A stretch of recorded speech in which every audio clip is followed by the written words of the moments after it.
So you were down south in the southeast and the Florida area, and you were at Wallaby Ranch. I was at Wallaby Ranch. Probably one of the coolest setups in the world when it comes to aero towing. It's like, I don't know, 500 acres. And a bunch of it used to be this plant. I don't know what this plant was, but there was probably, 100,000s of them. I don't know. I mean, acres and acres and acres. And they got in there with bulldozers, bulldozed them up, and then picked them up by hand and threw them into pickup trucks and got them out of there, and then planted grass. And when you see the pictures of how big this grass area is, it's phenomenal that they did this. The grass really is beautiful. I mean, from the air, it's an unmistakable place. There's some city around it, but you look down, it's this beautiful green area. I mean, I saw your pictures from the air. It really looks impressive. And it's about 15 minutes out of Orlando. So when you're flying on a clear day, you can see the big Mickey Mouse head that they have. I don't even know it because I've never been there close to see what it looks like close up, but I've seen it from 15 miles away from the air. So you're right there in that Orlando area. And he does his living, actually. He makes the living. He makes his money by doing hang glider flights in the morning, somewhere around $100. You come in at 8 in the morning and you sign up and he shows you what to do and you get in the glider and he's the pilot in control and you're sort of hanging above him. And he's got these giant wheels on his glider. And then you just get aero towed up in the air to 2,000 feet and pop off and he flies you around and you come in for a landing on the wheels just like an airplane. So somebody new to hang gliding could show up there and take a tandem flight like that. No, he's taking grandmas that are 80 years old, Excellent. Yeah, it's excellent. And he's done, at this point, he has to have done over 30,000 tows without, any incident. So it is aero towing, just to make sure everybody understands. It's aero towing. It's not the winch things we may have seen in other parts of the show. It's actually towing up behind a tug. Correct. It's the Dragonfly tug, which is the #1 tug in the world because it flies the slowest. So Malcolm's using a Dragonfly tug. It's an ultralight airplane.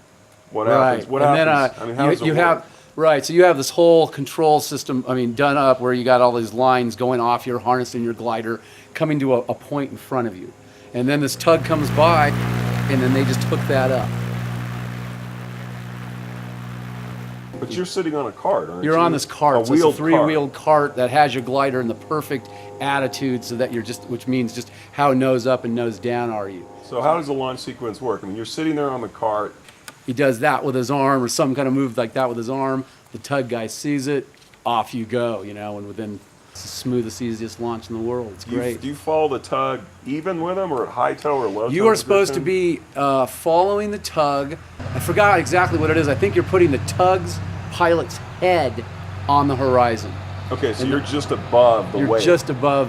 Yes, you're sitting above. Above the And that's wave. where they found to be the perfect place is exactly that, where you're putting that guy's head on the horizon. When it's time to release, is there a set procedure? Does the tug always turn left, always turn right? anything No, like that? but what he'll do, their goal is, if you're doing the early morning flights, like at 8 in the morning, there really is no lift that early. So he's just going to get you up to 2,000 feet, which is the height that they say they'll tell you to. And Yeah. at 2,000, he'll just signal to you.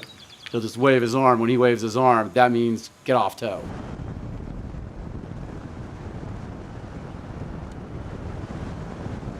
So on one of your flights, I hear they actually towed you up above the clouds.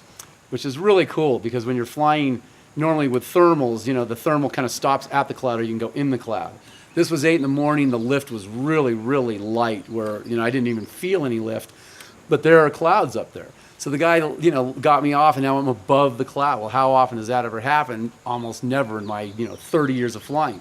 So I flew right by the cloud, just, like wingtip almost touching it. And I look over and the sun was out there and it's taking my glider and it's called a glory, where you see kind of a little baby rainbow, circle rainbow, and the shadow of my glider is in it. Wow. And so as I flew by the cloud, you can see that glory on the cloud. So it was very cool. Wow. Yeah, so I tried to stay. I don't know what made me not want to just like fly into the cloud. I think I might have just not wanted to do it because I thought it might be kind of wettish. And that might get some water drops on my camera, and then the camera would have water drops on it, and that might ruin the rest of the flight. Yeah.